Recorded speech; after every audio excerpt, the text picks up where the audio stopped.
here we are live, finally. After all this time, we've planned and we've done umpteen things to get this ready to rock and roll. Now, I introduce myself. As you just saw, I'm Nigel Main. I'm the founder and managing director of Sales Exchange. And Sales Exchange is a consultancy that has been looking specifically at new business. Now, the point of doing this, and I kind of want to set the parameters to begin with, is that I want there to be a dialogue. Message me, email me. You can message me on LinkedIn or YouTube or whichever platform you're watching us on. But the point of this is that this is going to be a very, very different narrative and dialogue about B2B marketing, B2B new business generation. It's really critical. Now, the thing with any kind of live show, if it's being run solo, which this is, and I'll show you the rest of it a bit later, but the point with live shows is that it's not, of course you want it to go smoothly, but if it doesn't, it's how quickly you recover. So work with me on this one. Don't go, oh, look, he's got it wrong. So the point of this, what's this about? I'll get to the point. There's never enough business, there are never enough leads, and every company wants to do more year on year. And one of the fundamental problems is that, and it's a bit of a way of talking about things, if you do the same thing over and over and expect a different result, it's not going to happen. And so I have developed over the past 4 or 5 years an alternative strategy that will help businesses flip their new business generation and change pipelines, change revenue. Now, if just to kind of clarify something, I expect to be speaking to managing directors, CEOs, or people involved in the sales process, so CROs, CGOs, VPs of sales and sales. They're the two kind of groups that I'm actually focused on communicating with. If you're involved in marketing, hang on, because this is going to be a bumpy ride. Quick background. I've been involved in sales and marketing for over 35 years. I've cold called, door knocked, phoning. The biggest deal I ever sold was about 4.5 million. The most people I've had working for me is 40. So I've got a number of T-shirts.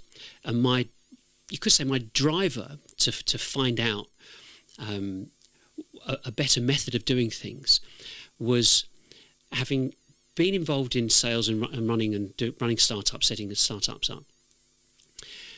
Life happens to people. And no sales manager gives a monkeys if you're not on target. That's your problem. Well, this happened to me, that happened to me. No, it's your problem. And my daughter died. I had a quadruple bypass, and I got divorced in the space of 7 years. And so I believed that something had to give, and as individuals, we have no choice but to keep going. And if business isn't coming in, why is it not coming in? Not just because of life issues, but maybe it's marketing. So I made it my goal, my job, to analyse and go through exactly what happens within marketing. So it makes sense.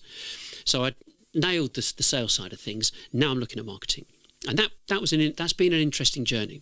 So what I'm going to do, let's kind of get this show on the road in a way. I've got in order to communicate a new strategy, a new way of doing things, you can't just say, go and do it.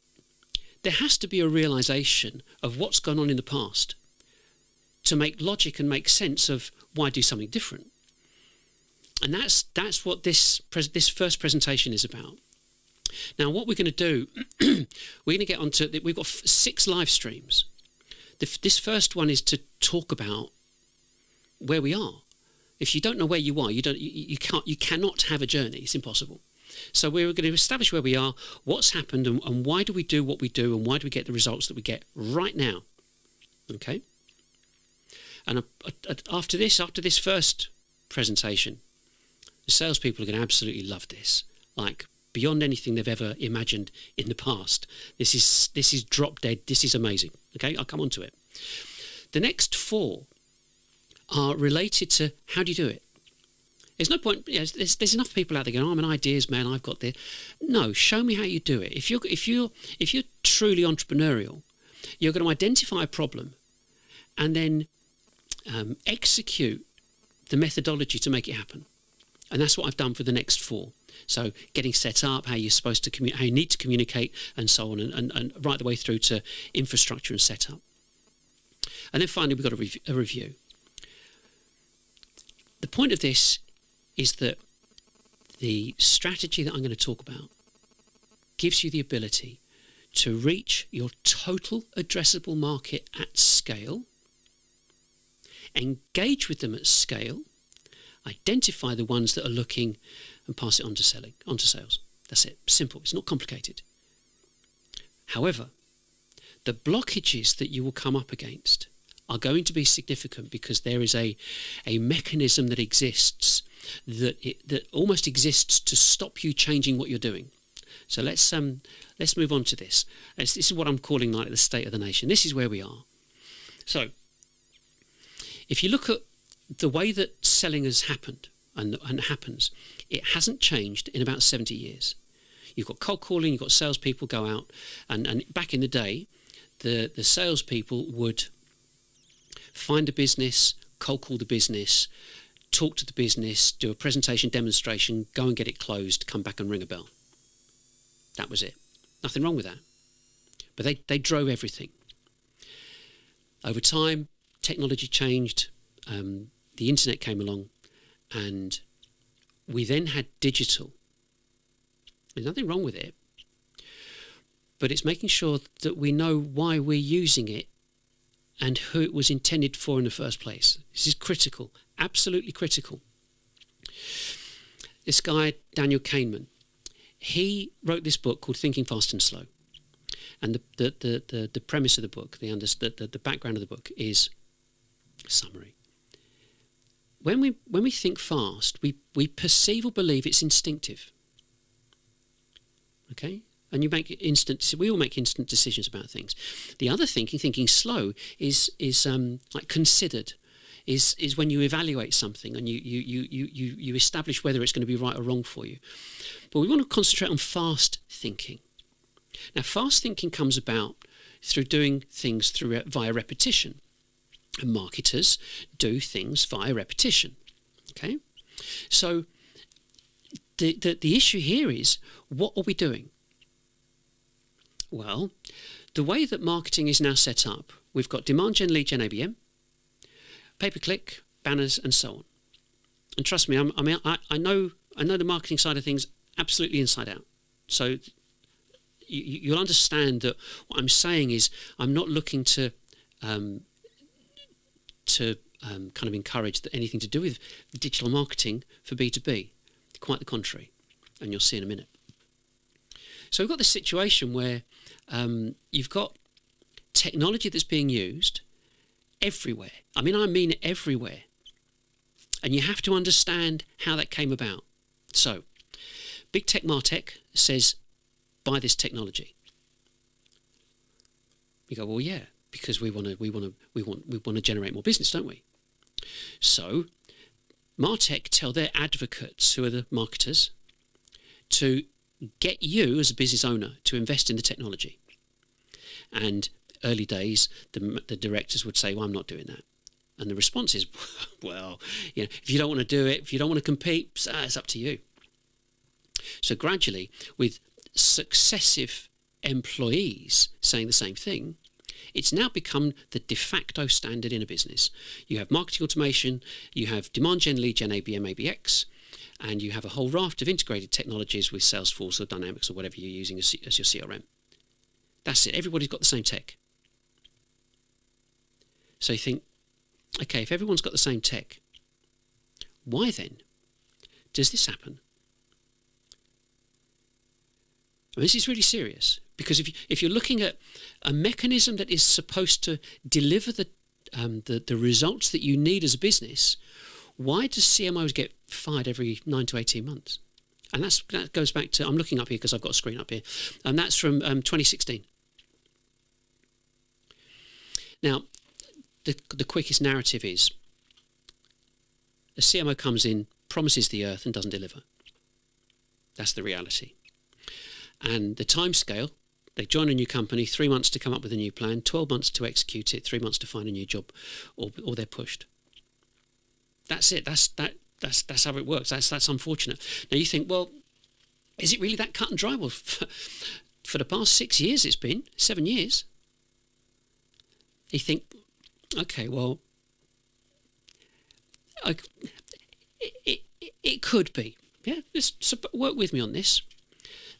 So now we look at failure rates and businesses. So you look at the numbers of businesses that start up and fail every year. So 500,000 start up, 500,000 fail every year. You've got 20, 30, 50, 91. 20% fail in the first, 30% in the second, 50% in the third, and by the 10th year, 91% of businesses fail. And that's Financial Times information. You go, okay. Next, businesses that get investment. I think it must be different for them.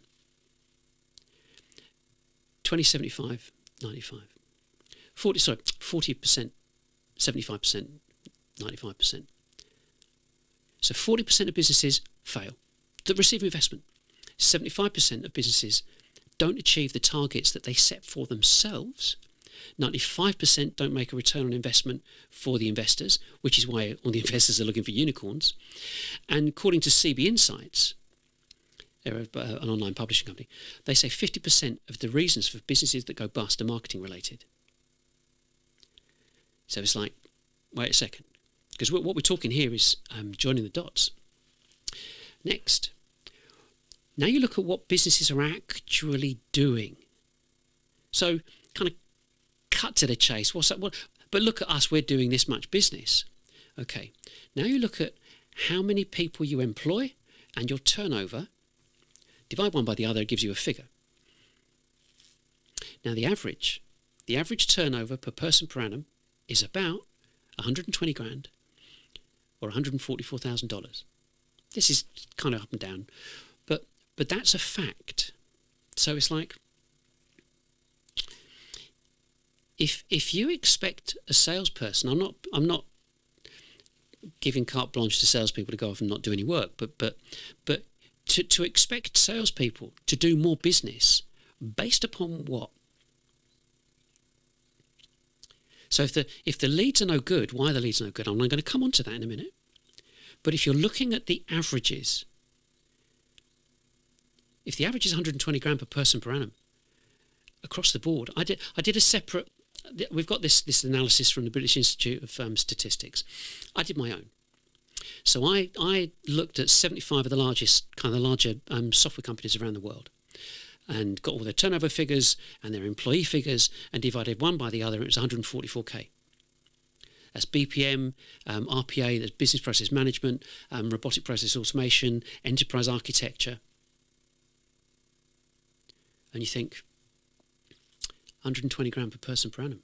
Wow. Now here's the kicker. Microsoft is closer to $1 million per person per annum, and Google's 2 million. Why is that? Because they sell one to many, and you don't. That's the bottom line. They won't cold call you. So that's the problem. So where does that lead to? Well, this is constant. So you're not doing enough business. And sales say, the leads are rubbish. And marketing says, nothing wrong with the leads. Leads are fine. It's just that lot. They can't sell.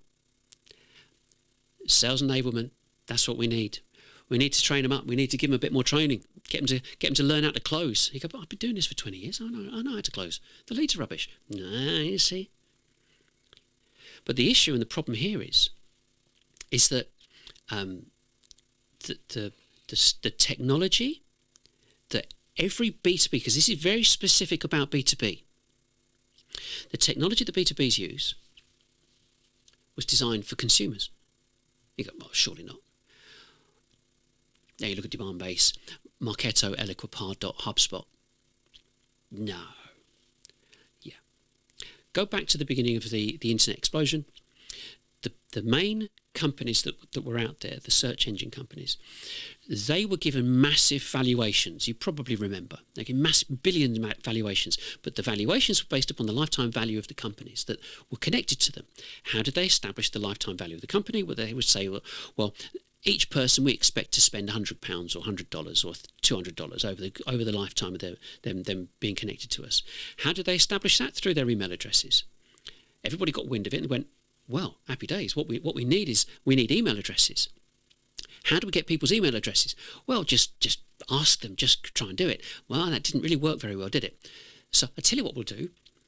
We'll write some documents and get them, and we'll offer these documents to them, or a newsletter, or access to a blog and some special offers, and they'll give us their email address to sign up, and we'll give them something as a discount or whatever.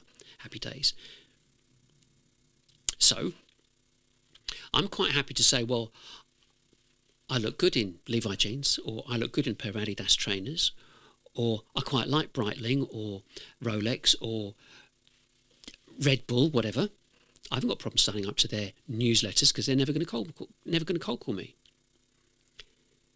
So, where we get to this point and think, where's the conflict coming from? Well, it's because the technology that's being used was designed to attract and get hold of email addresses. That's it. There's a KPI. So we've got an email address. We'll tell you what we'll do. We'll write some documentation and we make it available to prospects, and they'll go on the website. They want to download it. They'll give us their email address and we can phone them. We can ring them up.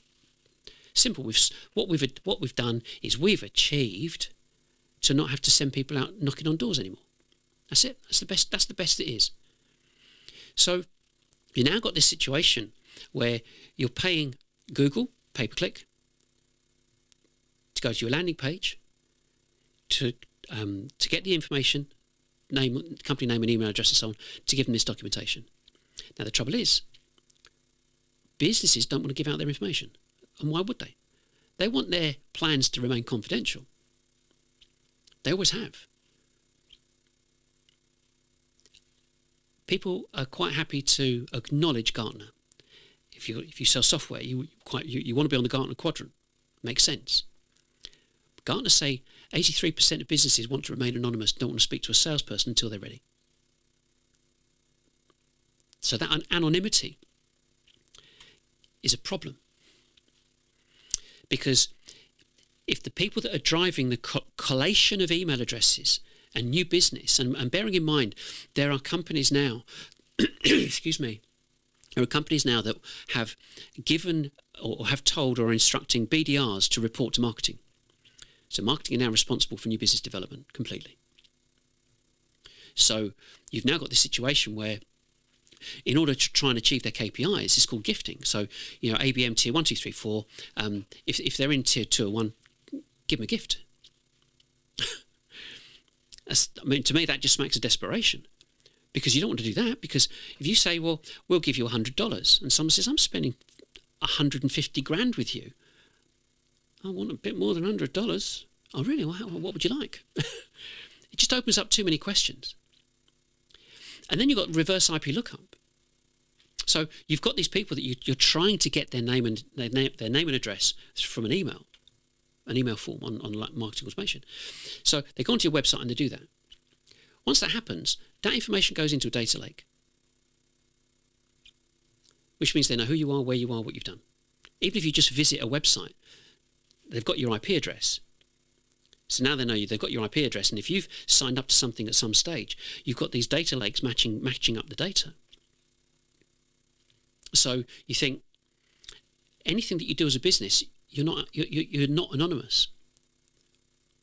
I mean, there are companies that they call de-anonymization, stalking, and nobody wants it.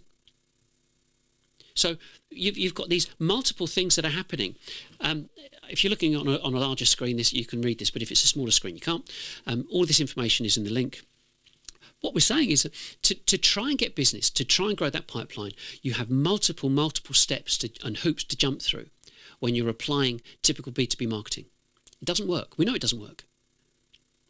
If you've got an average turnover per person per annum, if you've never got enough leads, you've never got enough appointments.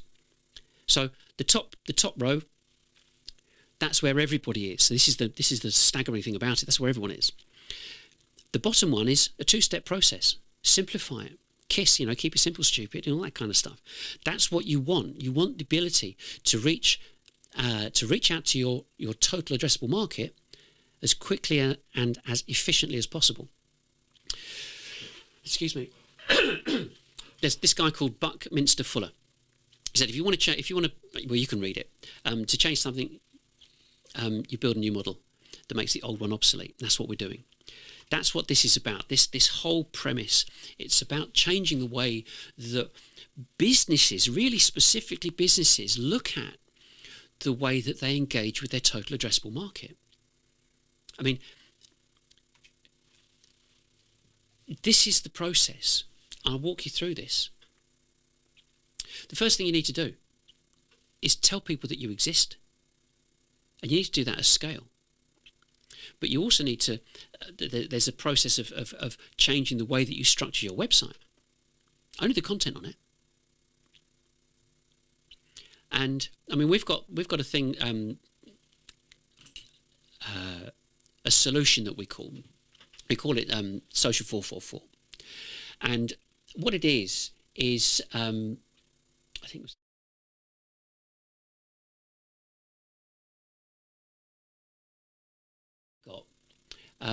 is I'll put this other one on. What we've got down here is a methodology to produce adverts to tell people this is what you need to do. So we have a downloadable brochure which you can get hold of. We don't want your email address, we don't want your company names, nothing. But it just explains how you approach what we call Social 444, which is 4 adverts put on social media 4 times a day and repeat. Okay? And here are our adverts. You may have seen them on LinkedIn, Facebook. But we've got 92 adverts. Okay? And all of these adverts point to our content. Okay? And so by going to our content, we're promoting our content. We're not just doing an article, chuck up the article on social and that's it. We're constantly promoting our content, but on autopilot. So today, we've got 4 adverts going out today, every single day. I don't have to do anything. So that's the first step. The second step is you invite your total addressable market to do this, to look at this. I mean, there's a reason. The reason for me doing this particular delivery live is really, really specific. I mean, I've got about 50 odd videos on my website, so I could have done a video. But the point of doing it live, it's the authenticity. And whilst I'm doing this kind of one-to-one, if there were 2 of you, and imagine this is your company doing this, everyone's watched breakfast television, everyone's watched talk shows, and they are so popular because people like listening in, people like watching, people feel that they're kind of engaged with it. So reaching your total addressable market and telling them to come and join you, very different to attempting to call them up. Especially when the success rate at the moment for telesales, cold calling, BDRs, is like 300 or 400 to 1. Why would you do it? I mean, there's the saying about trying to find a needle in a haystack. That's like picking up one piece of straw at a time to try and find your total addressable market, to find the people that might be interested. So if you know the statistics, or the kind of the typical stuff that's out there on the internet, it says between 1 and 15% of your total addressable market are looking to start their buying journey every week. Oh, okay. So remember the graph that I had with the line, yeah? Companies that have 50 employees and above, there are 44,000 of them in the UK. We just deal with the UK. There are 44,000 companies that have 50 employees or more. Let's just work with 10,000. So we can say that you could sell your product to 10,000 businesses out there with 50 employees or more, and at the current rate of turnover per person per annum, that gives about 5 million plus and rising. Yeah. So they can afford what you're selling. So if that's your total addressable market, and 1 to 15% are looking to buy, that means 100 to 1,500 people each week are looking to start their journey. How on earth do you ever expect to find them each week? Making one phone call at a time. And that's based upon whether you can actually connect with them. And the reason behind doing the social 444 as well as this, these statistics, sales is a numbers game. So let's start looking at applying ourselves to the numbers. 1997, Dr. Jeffrey Lant established that it took 7 touches before a prospect kind of recognised your brand. That's 1997. So 25 years later. I recently saw someone that said it was about 21 touches, give or take. Well, I thought back in the day it was 10 touches, and now it's 30. So you've got to have 30 presentations, 30 things that people see before you start to become recognised. 30. Now, the kicker here, 1 in 3 get through. Gone to lunch, left, gone to the loo, thinking about something else, not top of mind, on holiday, anything, any number of reasons. 1 in 3 messages get through. That's why you need 90. Does that make sense? So you've got this process of having to reach out because you need that repetition. It still comes back to repetition. And so then you also need, how are you going to reach your total addressable market? With a handful of telesales people. You've got a team. I mean, I heard of one of the larger marketing automation companies. I've got a telesales operation of 200 people on the phone. This is marketing automation, so you would think, well, wait a second. Even they know it doesn't work. So our job as business owners, how on earth do we adapt what we're doing to make our method low cost with the greatest possible ever reach? And you can only do it through live streaming. At the moment, you're selling one-to-one, and you have been for the past 5, 10, 15, 20 years, however long you've been in business, it's all one-to-one. Sales, BDR phones one person, hands one lead over to one salesperson, and so on. It's all one-to-one. This is one-to-many. Can you imagine? I mean, this is breathtaking. You reach out to 10,000 people. Cost pennies. I mean, okay, if we look at MailChimp, for example, 100 quid a month to send out 12 emails to 10,000 businesses. It's nothing. Okay? Then, so you've got your 10,000 businesses. A percentage of them are looking every week. Let's just go with 1%. It's easy, yeah? 100 people are looking each week. And of those 100 people, some of them are going to be up for engaging with you. Maybe, maybe not. How on earth are you going to find 1%? But if you email them and say, this is what we're doing it this week, this is what we're doing next week, come and join us, come and have a look, this is what we're doing, come and meet us online, stay anonymous, come and get to know us. Overnight, you are able to reach your total addressable market for pennies. I happen to pay 50 quid a month to be able to broadcast over multiple social channels. But you can go live. You already know you can go live on LinkedIn. It doesn't cost anything. So, it's looking at how do you reach the largest possible group of people. And the only way you can do it is through streaming. And bearing in mind, if everybody's doing the same thing, think of the possibilities of destroying your competition. Whoever gets in there first in your particular industry and starts streaming to your audience, You already know, you've got your BDRs. The other company's got their BDRs. Everybody's got their BDRs. Everybody's got trying to do telesales and ring people up and fight for that business. Just go above them. Just get in there and say, right, we've got a live show. Come and join us every week. Come and get to know us. Ask us questions. This is all anonymous. I mean, you can email me. You can message me right now. I won't stop the show and answer it, but message me right now, and I'll get back in touch. And this is the point. This is the whole point of this, which is you've got to be able to do your prospecting at scale. It's never been done before. And the cost, I mean, you get 100 people. Imagine having 100 people. If your market's 10,000 and you have 100 people watch you, to get that level of activity and engagement would take you 100 BDRs 1 week to find someone, because it's 300 to 1.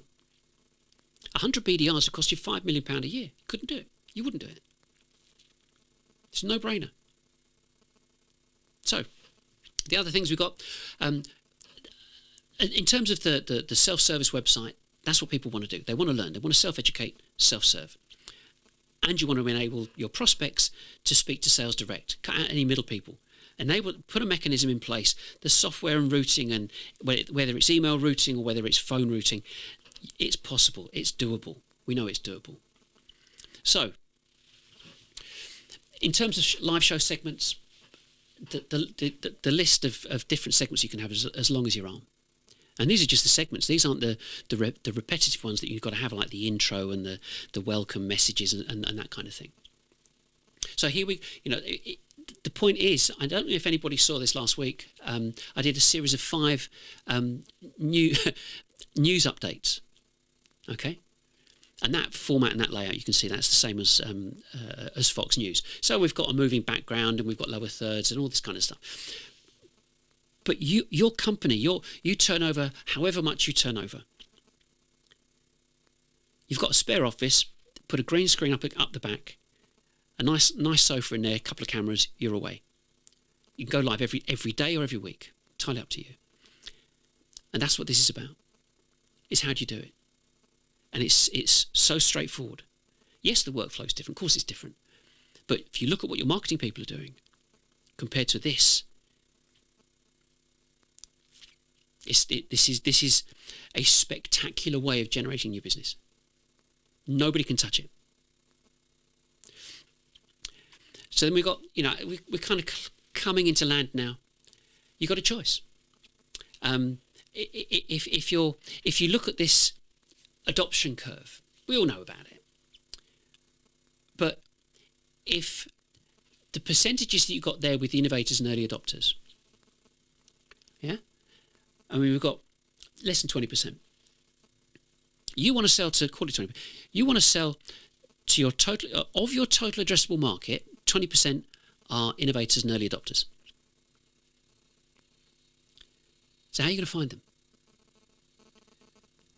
That's the perennial question. How do you find them? How do you seek them out?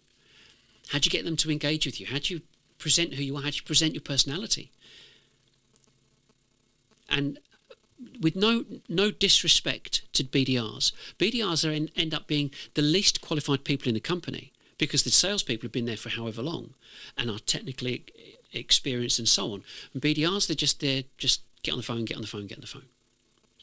And I've done it. We're leaving the success of the business to the least qualified people in the business to make it happen for us. And then making the rest of the business dependent on technology and marketing automation when it's proven to not work. But hey, what else is there? So if you're looking at that, you're looking at the early adopters who you want to sell to.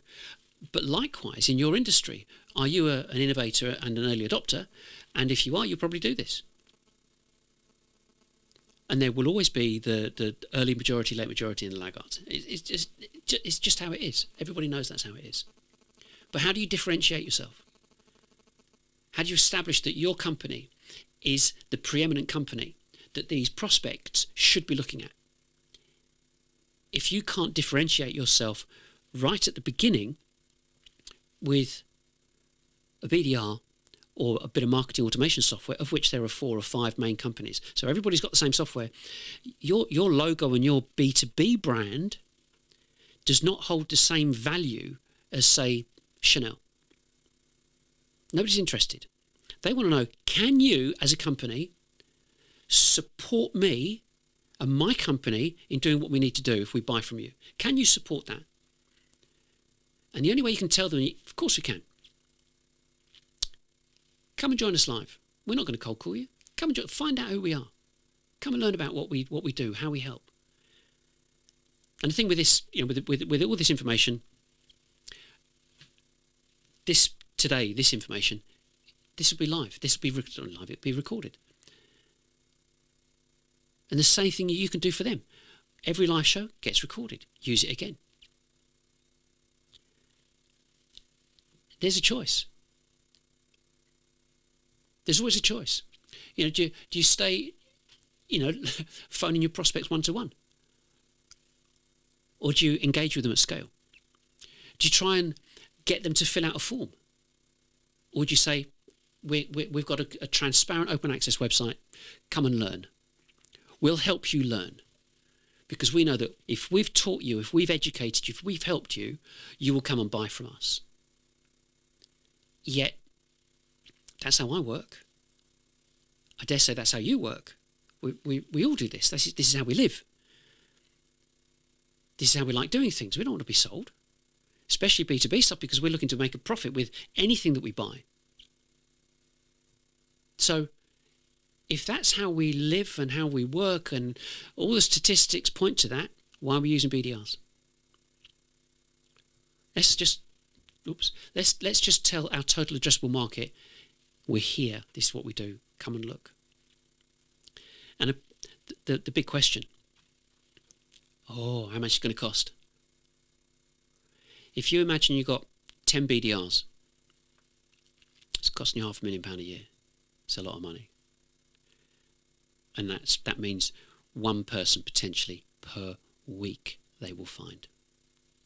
So one BDR can find maybe 40 odd people a year, give or take. That's it. This, like it says, equipment, less than the cost of a BDR. And the reasons to do it are just that they're unequivocal. You cannot argue against it. I mean, for example, we've all got these, yeah? It's got a camera. I mean, the point of this is that I don't know where it's gone now. For example, I plug this in. We've got that live. Let's just should work. So here we've got an illustration of exactly what can be done if you're going to use a mobile phone. Not that we would advocate using a mobile phone anyway, but you can see, I mean, I've left all of the component parts that shows what's happening, with the duration and sound and so on. But just look at the quality. This is an iPhone. Excuse my hand. but this is live. I mean, and I had to do this voiceover just to show you. But that's the kind of quality that you've got. So it's not about money. We're living in an age where the technology is spectacular. It's not expensive. Prosumer cameras is what people want to. They're readily available. But that's a conversation for another day. So next week's show. I mean, we're at the end. Yeah, we've got 4 more shows, or four shows that we're going to do, that we're going to be talking about how to set this up, how you need what product, what content you need, how the content needs to be structured, why your existing content doesn't work. Yeah. And then you've got the technology and so on, and we're going to do it behind the scenes and what have you. But the critical thing here is that I want to have planted a seed that says,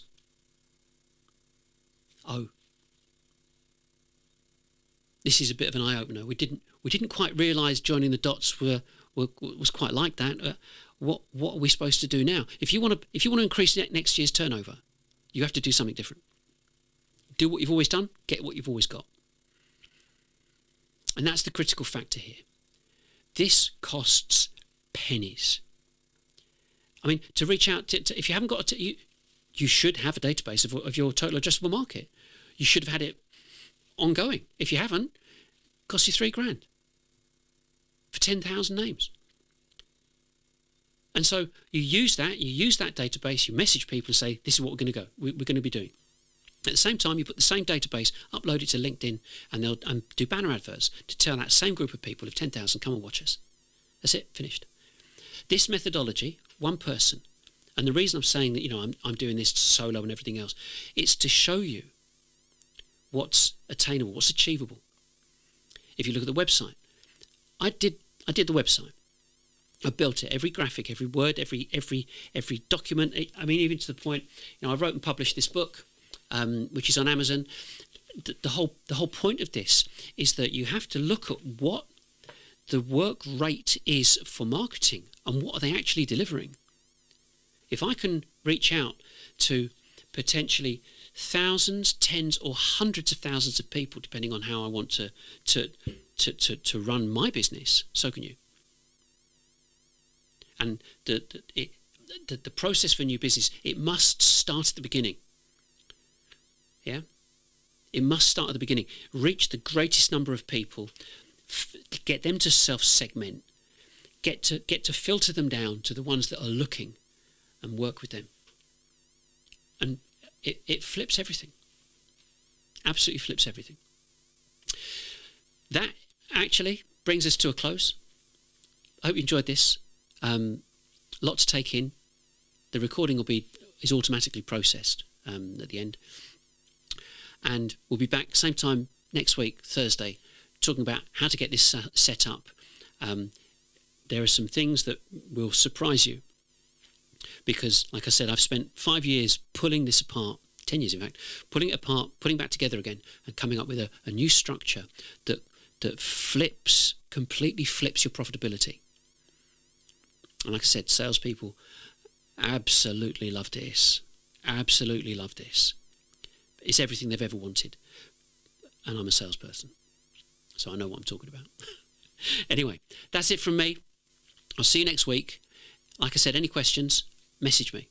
We'll go back to the main screen. Any questions? The email address is going to come up. The web address is going to come up. Just enjoy. Just look at the stuff.